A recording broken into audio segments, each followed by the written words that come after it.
Welcome to the Friday Fenix, the only news show in the world, except for all the other ones. We begin tonight with our top story where the January 6th organizers say they met with dozens of congresspeople and White House staff to help plan the event. The organizers say that Representative Paul Gosar offered a blanket pardon in advance, which is not that unusual. I always tell the hitman that kills my enemies that I've got his back if anything goes south. I have to, otherwise he'd never do it. Standard operating procedure. In other political news, if Republicans filibuster the upcoming John Lewis Voting Rights Act, Democrats are considering finally ending the filibuster. In a related story, my friend says that if her boyfriend doesn't stop playing video games and looking at porn all day, that she is definitely going to maybe think about having a talk with him. In COVID news, Dr. Fauci says that 5 to 11-year-olds could get the COVID vaccine by early November. Hey, is it bad parenting to sob openly with relief while someone sticks a needle into your kid? Trying to make some plans for next month. Fox News' Neil Cavuto shared some of the death threats that he received after urging his viewers to get vaccinated. Neil, if it makes you feel any better, a lot of those people probably won't be around long enough to follow through.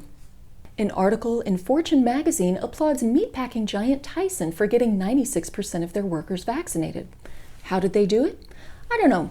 Maybe there's something about working for a company that lost twice as many workers to COVID than anybody else in their industry to really motivate you. Soon, the Supreme Court will hear arguments about SB 8, Texas's restrictive new abortion law. But in the meantime, Greg Abbott is in a tough spot. He's got a tapeworm, but under the new law, that tapeworm has full legal rights, so he's on the road trying to find a doctor that will remove it for him. Our senior field correspondent, Jennifer Haston, is on the road with the governor now.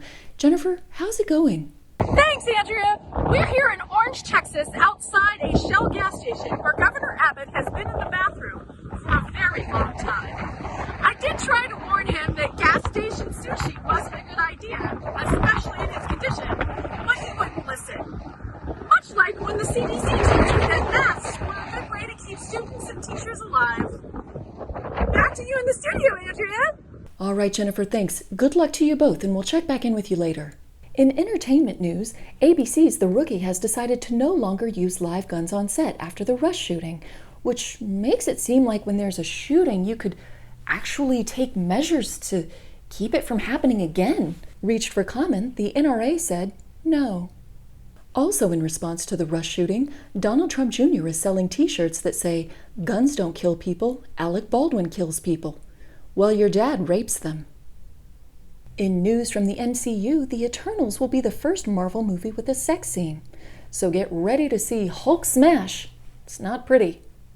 Breaking news from the world of business, Facebook has announced that it's changing its name to Meta as it shifts its focus to the virtual world. It also announced a new slogan, Meta, when you've ruined the real world, just make a fake one. Blue Origin says it wants to build an office park in space. I'm sure that'll be great for marriages. Yeah, honey? I'm gonna be late getting home. The rocket ship is stuck in outer space. Yes, Marlene is here. Come on, we've been over this. She's just a co-worker. The fact that she has a banging ass is completely irrelevant. The CEO of Spanx gave her employees 2 first-class plane tickets and $10,000 after the billion-dollar sale of the company. She said it was Spanx for all their hard work. I'm hearing now that there's an update, so let's check back in with our senior field correspondent, Jennifer Haston. Jennifer, any updates on how the governor is doing? Hi, Andrea. So the governor has gotten increasingly desperate and is in there with a knitting needle, taking care of it himself. Oh, this just in. Looks like he was successful. I have the tapeworm here. Would you like to talk to him? Yes, Jennifer, I think that'd be great to get his perspective. My constitutional rights have just been violated with a knitting needle, and I'm calling my lawyer to sue. Someone owes me $10,000. And yes, this is what tapeworms sound like. It's a very specific accent. All right, thanks, Jennifer, and our best wishes to that tapeworm.